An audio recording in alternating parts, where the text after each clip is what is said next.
get an expert on the issue. Devin Choksi of KR Choksi Securities joins us. Devin, we have these rough and ready numbers for about a handful of companies which shows that profit could get eroded anything between 10 and 50% for several companies. Have you all done any in-house analysis and would you already have downgraded the EPSs of any of these companies? Yeah, Lata, good morning. Well, I think we have done some of our impact analysis on few companies like Coal India, ONGC and in case of Coal India and how we have factored this analysis is, I think, loss due to the other income and incremental EPS due to the buyback. I think then we have taken into account, I think, what is the net positive impact coming at the bottom line. I think to give some numbers, I think, of the impact analysis that we have carried out, what we find is that I think loss due to the other income on per share basis for Coal India is about 1 rupees 85 paisa and boosting in the EPS due to the buyback of shares at about 2 rupees 53 paisa. So if you look at net effect of hike in the EPS due to this particular impact is about less than 0.70 paisa, and if you translate into a market price, it translates to somewhere around less than 10 rupees per share of Coal India. Likewise, if you calculate for ONGC, it translates to less than 20 rupees per share of ONGC, and for if you want to calculate for even NTPC, it is just 2.5 rupees per share kind of NTPC if you take this into account. To my mind, I think we haven't done yet at this point of time any downgrading of these particular companies, but we believe that I think the rationale would prevail and they would not go into this kind of activity of buying back their own shares and reduce the number of shareholders, because they would be giving a very wrong signal to people outside who have invested in this country. I think so. I would think that I think they would probably think a little bit more before they apply such kind of buyback or cross-holding kind of activity from the PSU companies. Okay.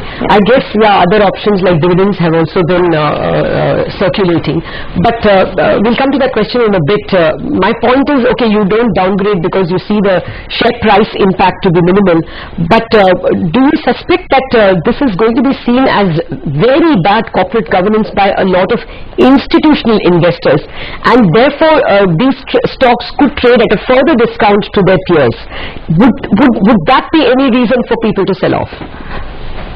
You said it all, Lata. I think that's what. I think the institutional investor, retail investor never gain the confidence in the companies when they would keep on doing this kind of activities. If I do understand the requirement of the government to manage their fiscal deficit and so they require to, I think, divest their holdings into respective companies. Since market is not giving them the opportunity, they want to take this particular route. But there could be some other routes as well. I think if you want to try it out, either you take the cash out of those companies if you don't find the expansion for those companies, and then distribute by way of dividend and then then manage your fiscal deficit, or else I think do another thing. I think create an SPV kind of a vehicle in which I think you create a corpus of money by way of, say, for example, STT tax. I think you can create a corpus of money and through that money I think you buy back or buy those shares into that SPV, and at an appropriate time I think you can disinvest these particular shares from that SPV. I think these are some of the alternatives that they need to consider if they really want to get into the root problem of managing their fiscal deficit. Dhiren, hi, morning. You spoke about Coal India and the likes of ONGC. What about BHEL? And it's been having issues of its own. Has there been any kind of downgrade on BHEL, and what kind of stock price would you hope to see on that one? Well, I think not on the basis of this buyback or cross-holding investment. I think we have downgraded any of this stock as of now, because till date I think this is not the law or not something which they are likely to practice. So from that point of view, I have not downgraded anything. In case of BHEL, to my mind, I think the stock has already come under a lot of correction because of the other situations in the market. I think their valuations have got adjusted significantly. Probably I think it is available at the cheapest of the valuation, I think, since its listing, I think, today. So to my mind, I think this stock becomes an opportunity, if at all anything, I think, from investment point of view.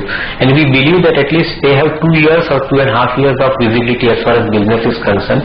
And going forward, if the situation starts improving, probably I think likes of BHEL or L&T for that matter would start getting higher amount of order flows, which would probably bring them up as far as the valuations are concerned. So we would stay invested in this company and look to buy this particular company at dips, if at all, in the market in this discounters.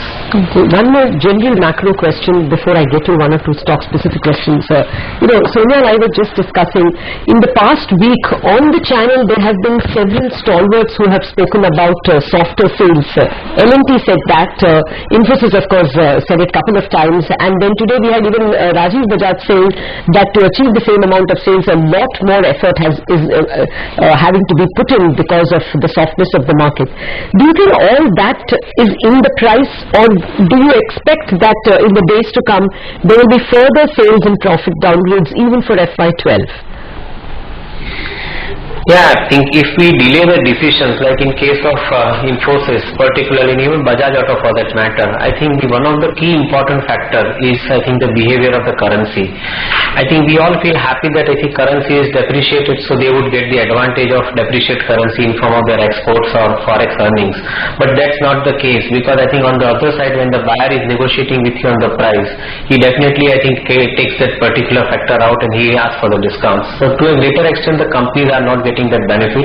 At the same time, they have hedged their receivables in most of the cases in order to safeguard their performance on the bottom line as well. So I don't think that that's an advantage. On the contrary, I think these particular issues, like I think depreciating currency, or for that matter, I think putting brakes in the economy from growth perspective by the RBI, these are some of the issues that need to be resolved very quickly. I think currency depreciation, I think, needs to be properly intervened, and I think one should probably see, I think, better amount of roadmap for that particular activity as well going forward. If that happens, then probably I think the kind of situation which we are fearing about won't happen. But in such situation, when the actions are delayed or not taken, then probably I think it is not priced in, as I would call it. It will probably further run a risk of, I think, going down as far as I think the stock prices are concerned. But let us hope that I think the actions are taken earlier than sooner than later. Okay, so then talking about specific stocks, Deven, if you wanted to insulate yourself from all of this and still look for good investment opportunities, you mentioned BHEL. What else from the heavyweights looks good at this point in time, or for a further upside, say in the medium term, maybe 6 months to a year?